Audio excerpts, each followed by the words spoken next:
I knew something was wrong before I even closed the front door. It wasn't a sound or a message or a missed call. It was the smell. Our house didn't smell like us anymore. It smelled clean in a way that felt staged, like a hotel room that never expected you to stay long. My name is Jack Miller, and for 15 years I thought I had a normal marriage. Not perfect, not exciting, just solid. The kind of life you build brick by brick and stop checking because you trust the foundation. Laura was my wife. Smart, organized, calm under pressure. She worked in healthcare administration, the kind of job that comes with long hours and constant explanations you don't question because they always make sense. That night, she said she'd be late again. Corporate planning dinner. She said it casually, like she always did, already halfway out of the room while tying her hair back. I nodded without looking up from my laptop. That's how trust works. You don't announce it. You just live inside it. I didn't start doubting her because I'm jealous. I started doubting her because I know patterns. I'm a data analyst. Numbers don't lie, but they do repeat. And Laura had started repeating herself. Same phrases. Same timing. Same tired smile when she walked in after 10. The call came while I was heating leftovers.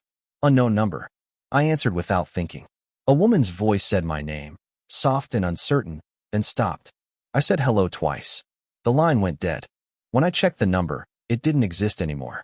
No callback option. Just gone. Laura came home 20 minutes later.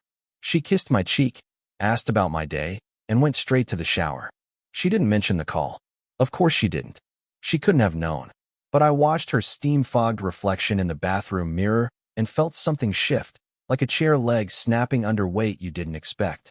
A week later, she told me about a 3-day corporate retreat. Team building. Strategy sessions. Out of town. She rolled her eyes when she said it, like she hated the idea as much as I was supposed to. I smiled and told her to have fun. I even helped her pack. After she left, I didn't follow her. Not right away. I sat at the kitchen table and stared at my coffee until it went cold. Then I opened my laptop and did something I'd never done before. I checked. The hotel existed. The retreat existed. The agenda looked real.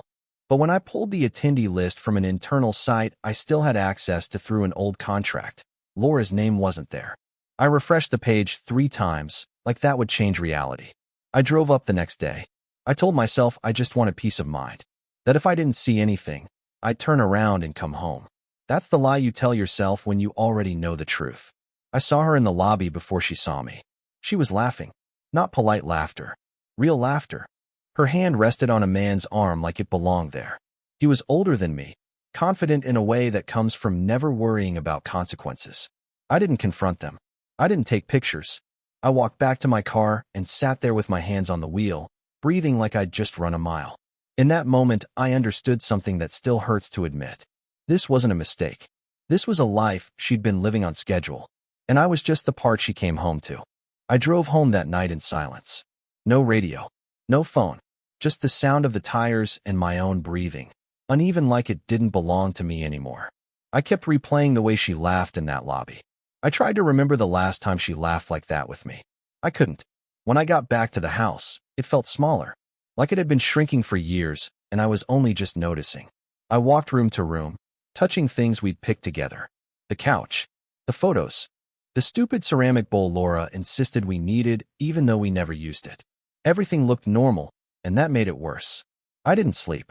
I lay in bed staring at the ceiling, listening to the quiet hum of the house. At some point after midnight, I realized I wasn't angry yet. I was still processing, like my brain was building a case file instead of letting my heart speak. The next morning, I went to work like nothing had happened. I answered emails. I sat in meetings. I nodded at jokes I didn't hear. From the outside, I probably looked fine. Inside, I was cataloging 15 years of my life, trying to figure out where I'd missed the turn. Laura texted me around noon. Miss you already. Long day ahead. I stared at the screen for a long time before typing back, you've got this. That was the moment I knew something in me had changed. The words came too easily. That night, I didn't ask her how the retreat was going. I didn't want to hear the lie. Instead, I opened a folder on my laptop and started documenting things. Dates, times, trips, late nights. Not because I planned to use them against her, but because I needed proof that I wasn't imagining this. Patterns emerged fast. Too fast. Trips that lined up with certain weekends. Phone calls taken outside. Messages deleted but not forgotten. There was a rhythm to it, and once I saw it, I couldn't unsee it. On the second day of her retreat, I checked our phone records. I wasn't proud of it, but pride felt like a luxury at that point. One number stood out. Repeated calls. Long durations. Mostly during work hours. Sometimes late at night. I Googled the number. It belonged to a medical office. A private clinic across town. I remembered Laura mentioning a consultant she worked with there. A guy named Mark. She said he was demanding but brilliant. I'd never met him. I closed my laptop and sat back, rubbing my face. The house was quiet again, but now it felt hostile, like it knew something I didn't want to accept. I thought about confronting her, about calling her and asking straight out. But I knew how that would go. She'd deny it. She'd cry. She'd turn it into something vague and emotional. I didn't want vague. I wanted truth. Laura came home the next evening. She hugged me a little too tightly, like she was checking if I was still there. She smelled like hotel soap and something else I didn't recognize. She talked about workshops and dinners and how exhausted she was. I listened, nodding, filing every word away. When she went to unpack, I stayed on the couch and stared at the wall. I realized then that this wasn't about catching her anymore. I already had. This was about understanding how deep it went, and whether the life I thought was mine had ever really been real. The days after she came back blurred together. Laura slipped right back into routine like nothing had happened. Morning coffee, complaints about traffic, a quick kiss before work. Watching her act normal was harder than catching her lying. It told me she'd done this long enough to make it feel ordinary. I started paying attention to the small things. The way she angled her phone away from me. How she stepped outside to take certain calls even when it was cold. How she showered later at night now, like she needed to wash the day off before coming to bed. None of it proved anything by itself. Together, it painted a picture I didn't want hanging on my wall. One night, while she slept, I got up and walked into the living room. I stood there in the dark, staring at the reflection of the window. I barely recognized myself. I looked like a guest in my own house, someone waiting to be told when it was time to leave. I thought about our son, Evan, 14 years old. Smart. Quiet. He had my eyes, or at least I'd always thought he did. The idea that my doubts could reach him made my stomach turn. I promised myself I wouldn't pull him into this. Not until I knew everything. The next week, Laura said she had to stay late again. Same calm voice. Same casual delivery. I watched her grab her coat and felt something harden inside me. I didn't follow her this time.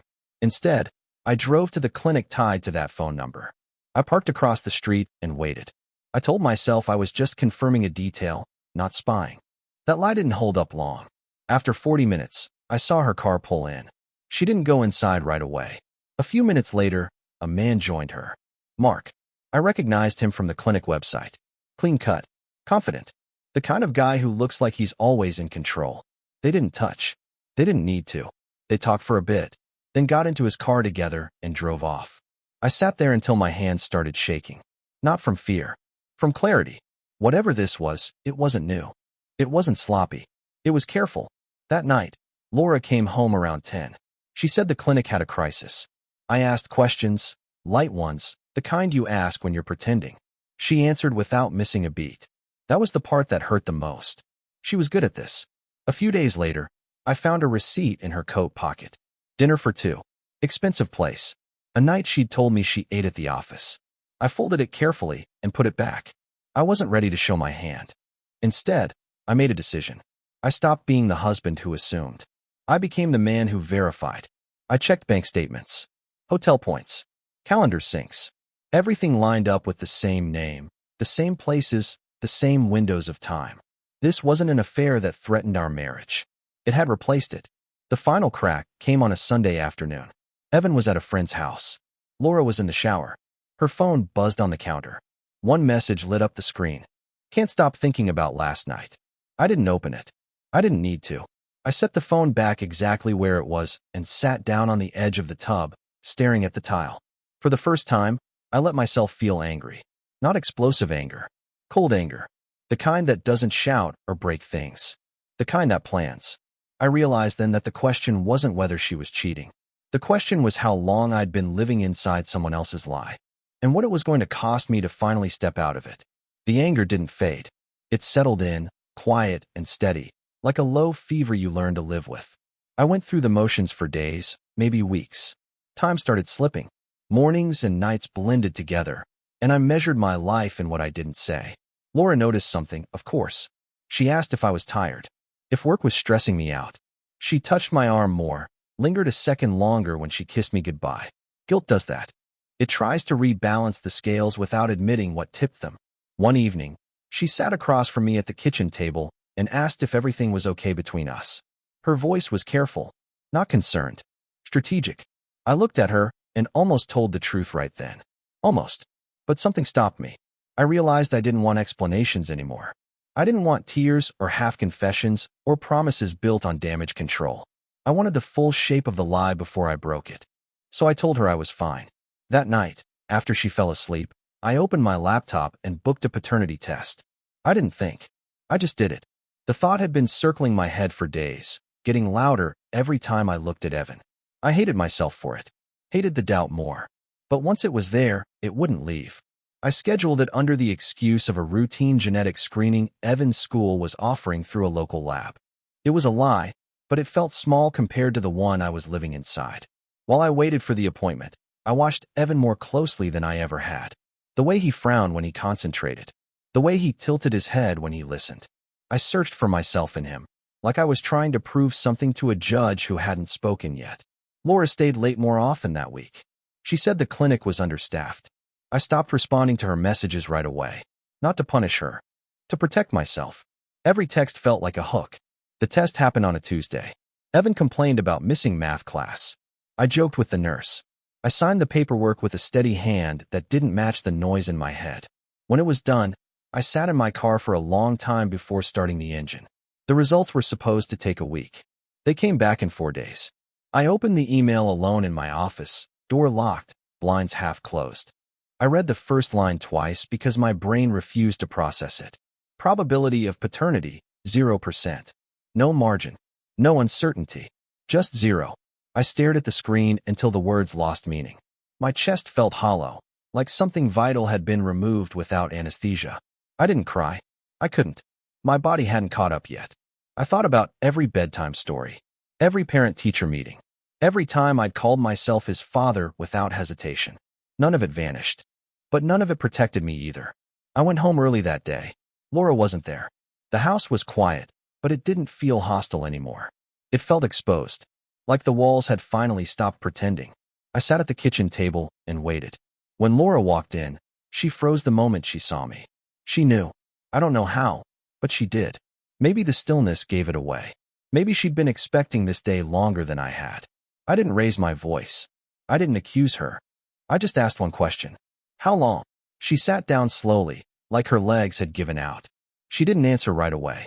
When she finally spoke, her voice was barely above a whisper. Almost all of it. And just like that, 15 years collapsed into a sentence. I don't remember standing up, but suddenly I was by the sink, gripping the edge like the room might tip if I let go. Almost all of it. Not a mistake. Not a phase. A parallel life running beside mine the whole time. I asked her who he was. She didn't pretend not to understand. She said his name quietly, like saying it too loud might make it real. Mark. The same name I'd already memorized from screens and statements and shadows.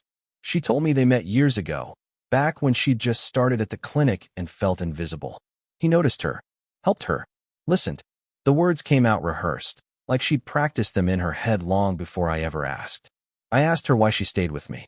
She looked up then, really looked at me, and for a second I saw fear instead of calculation. She said I was safe, stable, that I gave her a life that made sense. A house, a routine, a father for her child. She didn't say it cruelly. That somehow made it worse. Evan came home an hour later. I wiped my face, forced my voice steady, and asked him about his day. He talked about a quiz, a joke his friend told, normal things from a normal life that suddenly felt borrowed. Laura watched us from the hallway, her eyes red, her arms crossed like she was holding herself together with willpower alone. That night, after Evan went to bed, Laura tried to touch my arm. I stepped back. I told her I knew about the test. Her face drained of color. She opened her mouth, then closed it. No denial. No anger. Just resignation. She said she never meant for it to go this far. That she thought she could keep the world separate forever. I told her forever doesn't work like that. It always runs out. We didn't sleep in the same bed. I lay awake in the guest room, staring at the ceiling, thinking about how many choices I'd made based on a lie. College funds, vacations, sacrifices. Every hard decision justified by a future that was never real. In the morning, I told her I wanted a divorce. She didn't beg. She asked practical questions. Who would move out? How we'd explain it to Evan? Whether we could keep things civil. Hearing her talk logistics felt like watching someone pack up after a fire they started. I told her I needed time with Evan before anything changed. She agreed too quickly. I realized then she was already letting go, maybe had been for years. That weekend, I took Evan camping like we used to when he was younger. Just one night. He asked why Mom wasn't coming. I told him she had work. Another lie, lighter than the others, but still heavy in my mouth. By the fire, he asked if everything was okay. Kids always know. I told him I loved him. That no matter what happened, that wouldn't change. He nodded like he understood more than he said. When we got home, Laura was gone. Half the closet empty. A note on the counter saying she was staying with a friend for a while. No apology. No explanation. Just space. I stood there alone, holding the note, and realized the marriage was over. But the fallout was just beginning. The house stayed quiet after she left, but it wasn't the peaceful kind. It was the kind of quiet that presses on your ears, makes you aware of every small sound. The fridge humming, the clock ticking, my own footsteps echoing too loud in rooms that used to belong to two people. Evan noticed her absence right away. I told him Mom needed some time, that she and I were working things out. He accepted it on the surface, but his shoulders stayed tense, like he was bracing for impact. I hated that I was the one left managing the fallout of her choices, but I wasn't about to let him carry it alone. Mark didn't stay in the shadows anymore. Laura stopped hiding him once she moved out. I saw his car outside the house one afternoon when I came back early from work. He was helping her load the rest of her things. My things. Our things. He nodded at me like we were neighbors sharing a fence line. That look almost broke me. I didn't confront him. Not because I was scared. Because I knew it wouldn't change anything. Men like him don't apologize. They rationalize. And I wasn't interested in his version of the story. The divorce process started fast. Papers. Meetings. Neutral conference rooms that smelled like coffee and disinfectant. Laura was calm through all of it. Cooperative. Like she was relieved to finally stop pretending. That hurt more than anger ever could. The hardest part was Evan. The truth came out in pieces. First that we were separating. Then that we wouldn't be living together anymore. He asked if it was his fault. I told him no so many times it felt like a prayer. I didn't tell him about the test. Not then. Maybe not ever. Biology didn't get to rewrite 15 years of being his dad. Laura moved in with Mark 2 months later. Evan found out from a friend whose mother worked at the clinic. That was the night he stopped speaking to her. I didn't push him either way. I just stayed present. Sometimes that's all you can do. I thought the worst was behind me. Then the letter came. It was from Mark's wife. I didn't even know he had one. She wrote calmly, like someone who had already cried all her tears. She said she'd recently discovered the affair. Said she thought I deserved to know that Mark had been married the entire time too. That Laura wasn't the only one living a double life. She asked if I'd be willing to talk. I sat at the kitchen table with that letter for a long time. There was a strange comfort in it. Proof that I hadn't been singled out by fate. This was just the damage dishonest people leave behind when they move through the world unchecked. I called her the next day. Her name was Diane. She sounded tired, but steady. We compared timelines without emotion. Dates matched. Trips overlapped. There was no question anymore. Laura and Mark hadn't just betrayed us. They'd built their relationship on the ruins of two families. After the call, I felt something loosen in my chest. Not forgiveness. Clarity. That night, Evan asked if Mom was ever coming back. I told him no. Not to live. He was quiet for a long time, then asked if I was going to be okay. I told him the truth. I don't know yet, but I will be. For the first time since this started, I believed it. Life didn't reset after that. It just kept moving, slow and uneven, like a car with a bent frame. I went back to work full-time. I cooked dinners that tasted fine but felt empty. Evan and I learned a new rhythm, one built around school schedules, grocery runs, and long stretches of silence that weren't uncomfortable, just heavy. Laura called less and less. At first it was to check on Evan, to ask about school or doctor appointments. Eventually, even those calls faded. When she did talk to him, it was awkward, like she didn't know what role she was supposed to play anymore. Evan kept the conversation short, polite, distant. I never coached him on that. He found his own way to protect himself. Mark disappeared from my life completely, except for his name on legal paperwork and the occasional rumor Evan brought home from school. Apparently his wife had filed for divorce too. The clinic was buzzing. People talk. Affairs don't stay glamorous once they're dragged into daylight. One afternoon, Diane and I met for coffee. It wasn't planned as anything more than a conversation, but we ended up sitting there for almost 2 hours. There was no flirting, no shared bitterness, just two people trying to understand how they'd missed the same warning signs. She told me about the nights Mark said he was on call, the conferences, the emergency meetings. It all sounded painfully familiar. When we said goodbye, she hugged me. Not tight, not dramatic, just human. It caught me off guard how much that simple contact meant. At home, I found Evan in the living room, staring at old photos on his phone. Pictures from trips we'd taken as a family. He asked if any of it had been real. I told him yes. That love can be real even when it ends badly. That people can mean what they say in one moment and still betray you in another. He nodded slowly, like he was filing that away for later. That night, after he went to bed, I sat alone and thought about identity. About how much of myself had been built around being a husband, being part of a unit. Losing that didn't just hurt. It left a gap I didn't know how to fill. Weeks passed, then months. The divorce finalized quietly. No courtroom drama, just signatures and a judge who looked bored. Laura didn't look at me when it was over. I didn't look at her either. I started running again. Early mornings, empty streets. It hurt at first, but pain with a purpose feels different. It reminded me I was still capable of pushing forward, even when my legs wanted to stop. One evening, Evan asked if I'd ever date again. The question surprised both of us. I told him maybe. Someday. Not because I needed someone, but because I didn't want fear making my choices for me.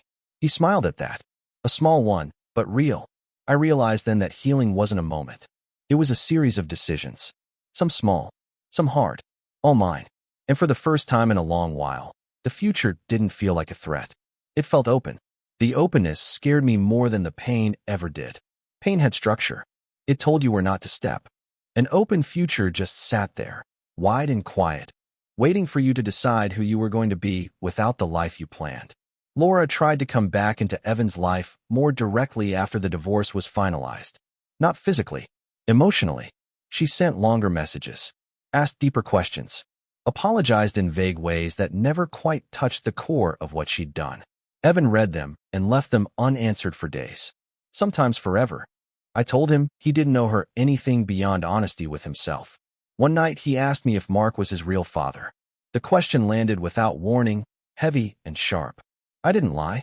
I told him biology didn't change who showed up, who stayed, who did the work. I told him I was his dad because I chose to be, every single day. He looked at me for a long time, then nodded.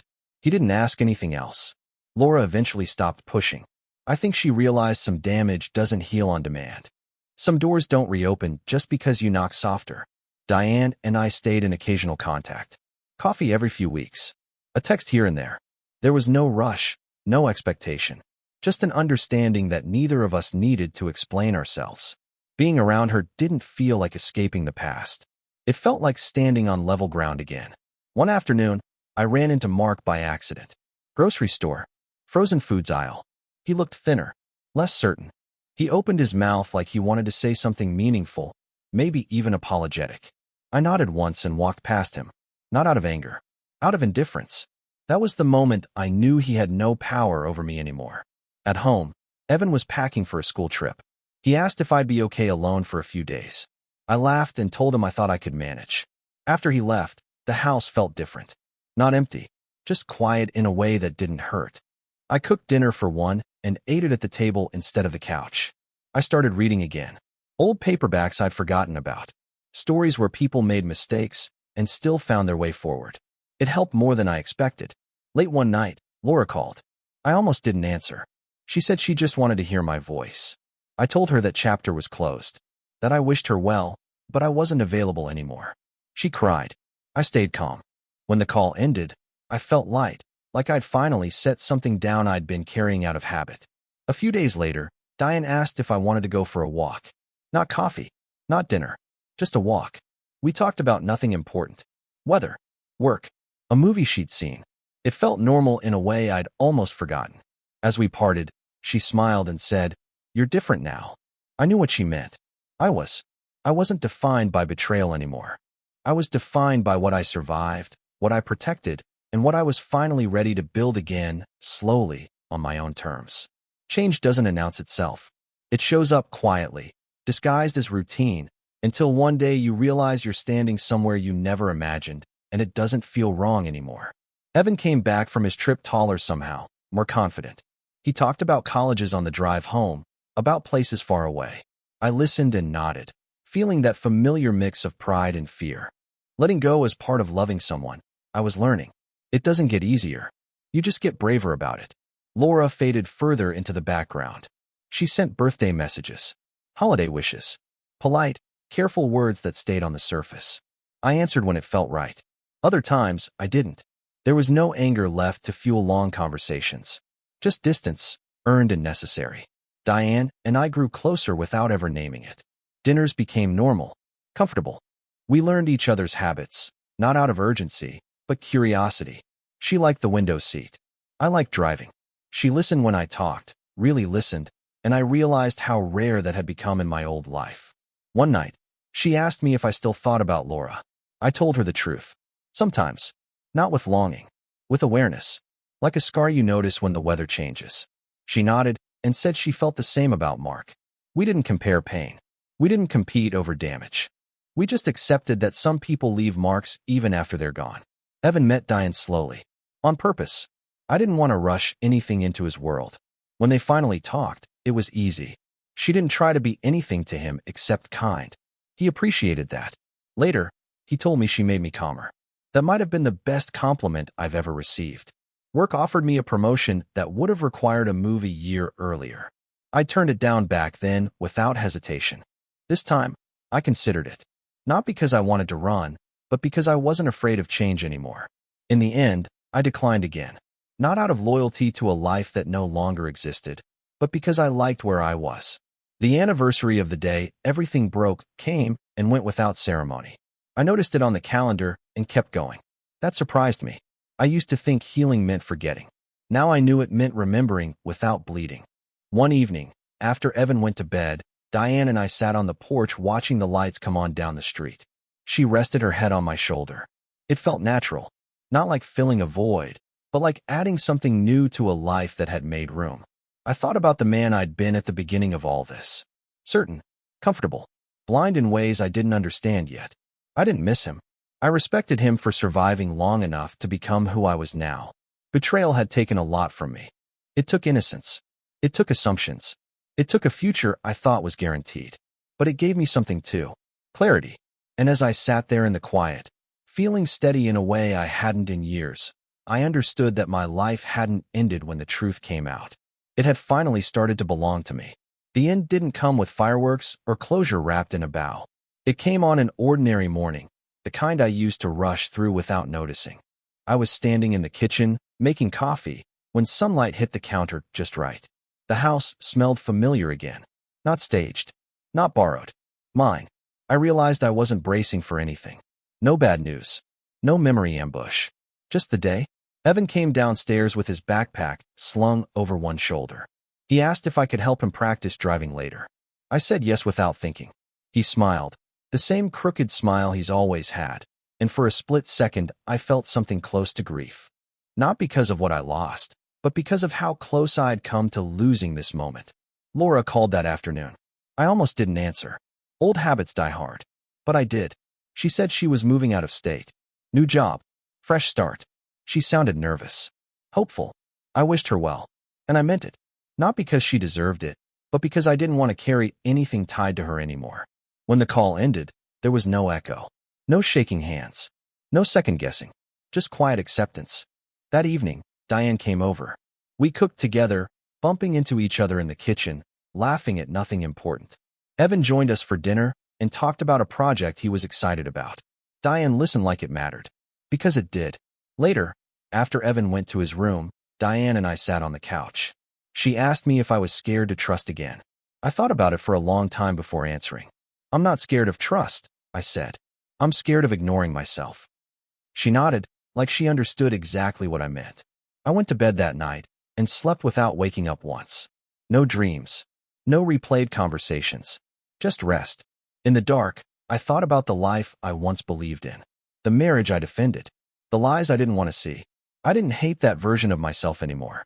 He did the best he could with what he knew. The truth had hurt. It had broken things I couldn't fix. But it also stripped away what was false and left me with something solid. Choice. I chose to stay when staying mattered. I chose to leave when leaving was necessary. I chose to forgive without forgetting. I chose to move forward without pretending the past didn't exist. That's not a perfect ending, but it's an honest one. And for the first time in my life, that feels like enough.